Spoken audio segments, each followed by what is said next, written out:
Hey guys, what is up? Mike here, Laker Talk. Let's recap this Lakers-Toronto game. Very disappointing. Lakers lose to Toronto Raptors tonight, 101-92.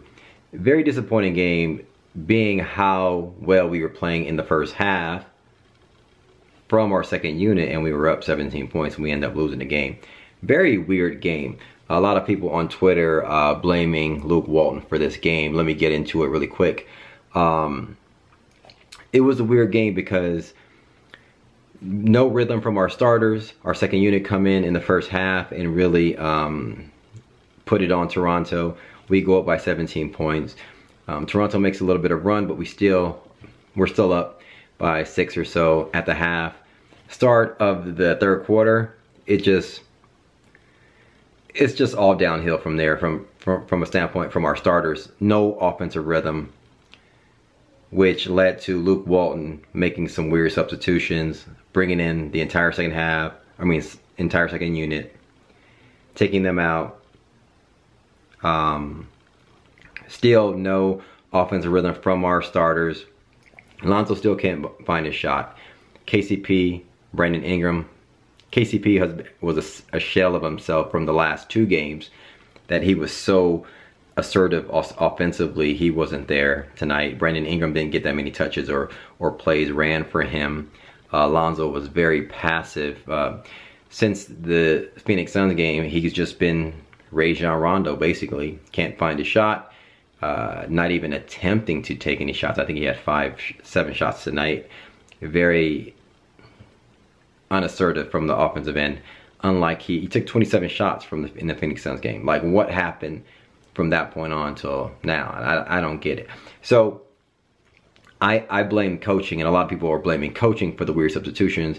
Kyle Kuzma was like the only shining light.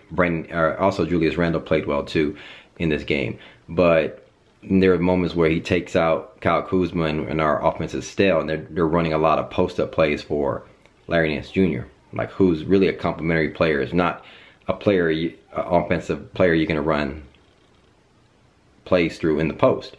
So there's a lot of times we were still up by, at the 6-minute mark, we were still up by 3 points. And you can see the momentum coming, whereas Toronto is building up the momentum. This is on the coach, in my opinion. This is where you really need your point guard to step up. Because Lonzo Ball was still being passive. He was still coming up, and obviously, and we couldn't get anything in transition, so it's all half-court sets, right? Toronto's back. They're in their defensive positions and all that stuff.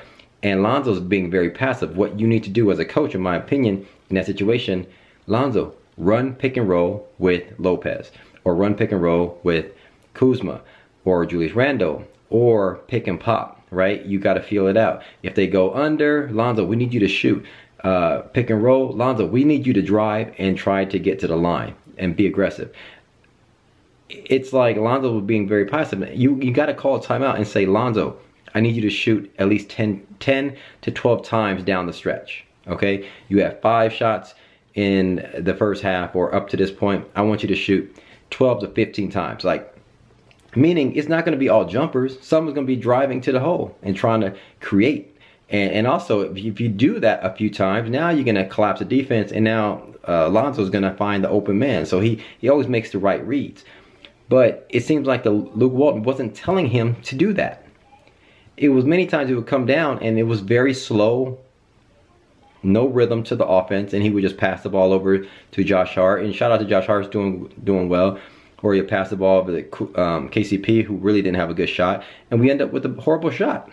The ball stops moving, or maybe they were throwing it down low to Larry Nance Jr.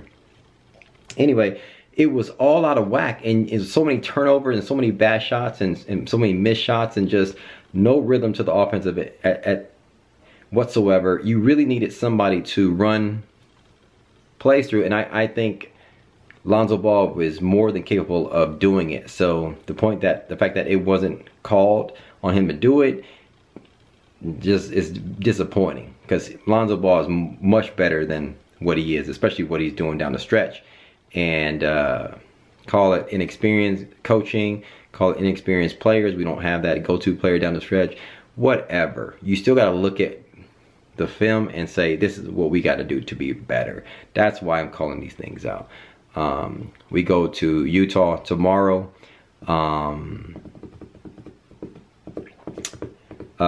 This is the L, and we take an L. I don't know. They just didn't have any energy. You know, Kyle Kuzma brought it. Julius Randle brought it. That's pretty much it. Josh Hart brought it. Jordan Clarkson, you know, was bringing it, got pulled at some point because he was dribbling too much.